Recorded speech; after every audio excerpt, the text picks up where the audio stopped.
foster children who don't find permanency. Maybe they never were adopted or reunified with bio parents, aged out of the system or ran away. Those are the youth who are at great risk for facing some of these things, like homelessness, addiction, incarceration, sadly even commercial sexual exploitation, which we kind of know as sex trafficking.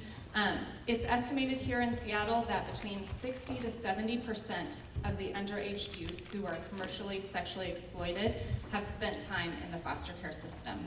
So foster ministry, which we're going to be talking about this morning with Jason Johnson, is really a strong preventative approach to these other ministries that your church might already be engaged in, like homelessness and sex trafficking. So I'm really excited for us to come together and learn this morning to figure out what works for your specific church and the ministries that you already have there and the demographics of your congregation. So I'm really excited to hear what Jason Johnson is going to share with us this morning.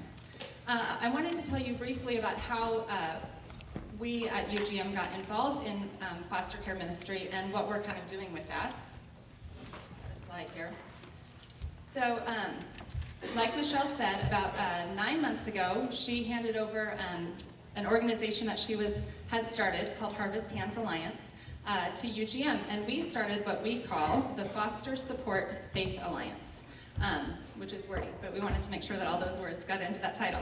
So the purpose of the Foster Support Faith Alliance is to provide community support to the Puget Sound foster care system. What does that look like? What we were seeing is that there was a lot of need in the foster care system. I'm sure we can all attest to that.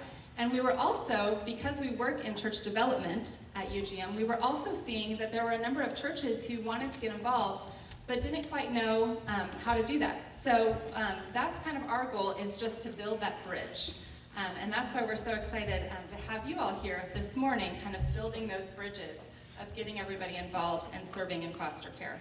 So what we do is we bring together local churches, foster and adoption agencies, and also, of course, the DSHS Children's Administration, which is the child welfare system here for the state of Washington.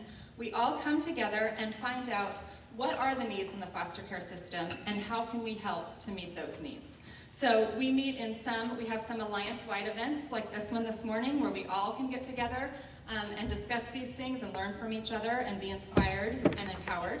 We also are divided up into local networks, and I'll get more into that later. So far we have 6, and would hope to expand even more in the future.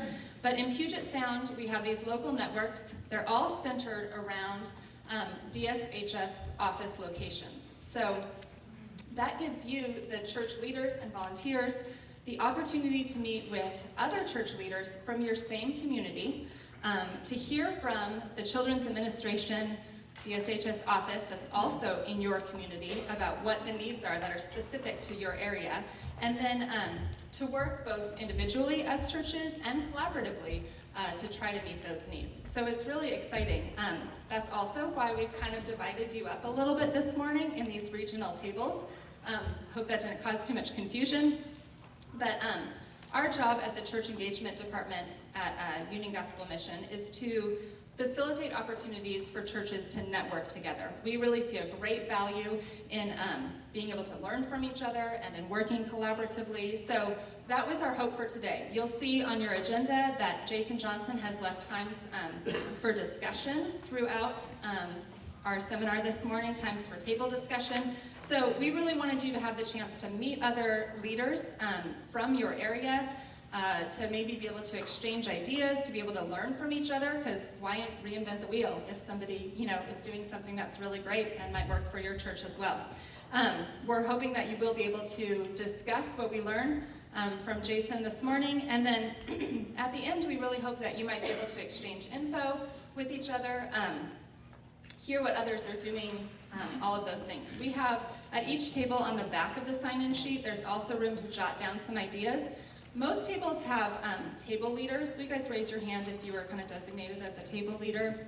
If there isn't a table leader at your table, if someone wouldn't mind, just jotting down some of your ideas during discussion time. We would love to know what things your church is already doing, if there's any way that we can support you in that, so we would just encourage you to do those things. Also, one more thing, if you are sitting in an area that's not your region, no worries, it's not that big a deal. If you want to move during the discussion time to get next to those folks that are from your community, feel free to do that when we have our first discussion time. So now I want to invite up our speaker this morning, Jason Johnson. Jason is the Director of Church Ministry Initiatives with the Christian Alliance for Orphans, or CAFO, that many of you have probably heard of. He speaks and writes about church ministry strategies for starting and leading orphan care ministries. He also loves to encourage families who are in the trenches of foster care and also those who are considering getting involved. Jason is a foster parent, he'll tell you more about that, adoptive dad, and a pastor from Texas. Jason's written 2 books on foster ministry. I read both of them, and also writes a foster ministry blog, which I've been following, I think, since its inception. How long has that been going? A few years? Maybe? Yeah. Jason didn't know that I'm actually his secret groupie. So I was really excited to find out that he was coming this morning. So anyways, Jason, why don't you take it from here?